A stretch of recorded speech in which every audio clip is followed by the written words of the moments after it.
Seguramente el día los ha tratado, algunos han trabajado, otros están de vacaciones, pero seguramente con muchos deseos y ganas de escuchar la palabra de Dios. Hoy meditaba en la reunión de liderazgo sobre el discípulo, ¿no? Lo que cuesta ser un discípulo y los privilegios que un discípulo tiene. Por eso hoy quiero compartirles parte de ese mensaje que compartí con todos ellos. Dice: el que ama a padre o madre más que a mí no es digno de mí, el que ama a hijo o hija más que a mí no es digno de mí. Y el que no toma su cruz y sigue en pos de mí, no es digno de mí. Jesús está hablando entonces del amor que debemos tener por Dios sobre todas las cosas. Dice amar un poquito menos a los demás para amarlo a Él. Él es el amor de nuestra vida, Dios es amor. Y hablaba del precio y también los privilegios que tiene el ser discípulo. Por ejemplo, decía yo que viviremos cosas que otros no van a poder vivir. Las personas que siguen a Cristo tienen como un enfoque distinto o una perspectiva distinta de todas las cosas que el Señor va realizando y va haciendo. Por ejemplo, Jesús hablaba sobre cosas del reino a través de parábolas. Y las parábolas son un tesoro escondido, un secreto guardado. Y en ese momento Jesús le hablaba a las multitudes, muchos se iban, habían oído pero no habían entendido, muchos veían milagros y por ahí no creían en ellos, pero Jesús se apartaba con sus discípulos y les aclaraba aquellas cosas que todavía ellos no habían comprendido. ¿En cuántas oportunidades? En varias oportunidades. Por ejemplo, Jesús les explica la parábola del sembrador, recuerdan, de esa semilla que cayó junto al camino, luego entre pedregales, entre espinos y en buena tierra, y Jesús termina enseñándole a sus discípulos esa parábola que no habían entendido. Luego más adelante les habla y les explica la parábola del trigo y la cizaña. Recuerdan, los discípulos les piden a Jesús si puede explicarles esa parábola que no habían entendido tampoco. ¿Cuál es el privilegio entonces de algunos discípulos, a diferencia de personas que pueden oír de lejos y por ahí no tienen un compromiso con Dios? Es que muchos por ahí escuchan una palabra, los alegra, pero no llegan a interpretar la profundidad de la palabra. Jesús a los discípulos se las revela. En este caso se los dice a los discípulos qué significaba cada una de estas parábolas.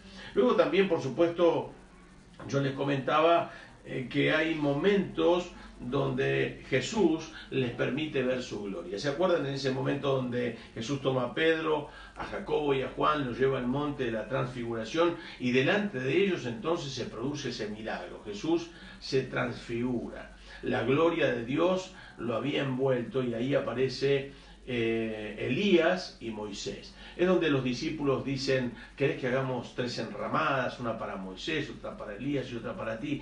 La gloria de Dios se había manifestado y Jesús lo había hecho delante de Pedro, Jacobo y Juan, de estos discípulos.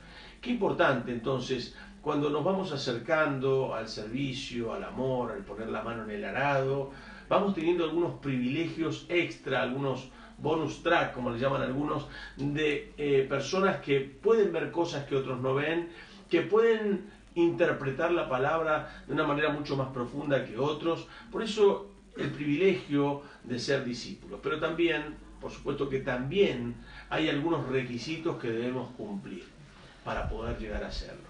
Usted que quizás está viendo este video y es parte de la iglesia o es parte de esos discípulos, quiero decirles que usted tiene privilegios, pero también hay demandas. Esas demandas de tener una vida intachable, de tener una vida que muestre a Cristo a través de nuestra vida testimonial, a través del día a día, de nuestras palabras, de nuestros gestos, de nuestras maneras, de lo que pensamos a veces.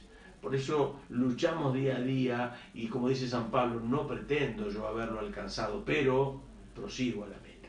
Aquellos que sirven al Señor y que lo siguen de cerca y que son discípulos o están en el proceso del discipulado, siga adelante porque es un camino extraordinario. A usted que es parte de una iglesia y va y observa, ese es el primer paso. Todos llegamos porque necesitamos que Dios nos toque, nos bendiga, pero incursión en el camino.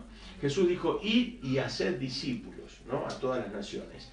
Por eso a través de esta palabra le animo a que usted se desafíe, no solamente a ser un oidor y a un espectador de la palabra de Dios, de ir a la iglesia y de escuchar, de recibir, sino que también usted se proponga en su corazón ser un discípulo. Desafíese a ser un discípulo o una discípula de Cristo, porque yo estoy seguro que en estos tiempos que vienen veremos la tierra llenarse de la gloria de Dios como las aguas cubren la mar. Y Dios lo va a hacer a través de personas como ustedes, que se proponen desafiarse a ser más que espectadores, sino ser discípulos. Bueno, estoy con algunos amigos acá, está mi hija Débora. ¿Cómo estás, Debbie? Bien, hola.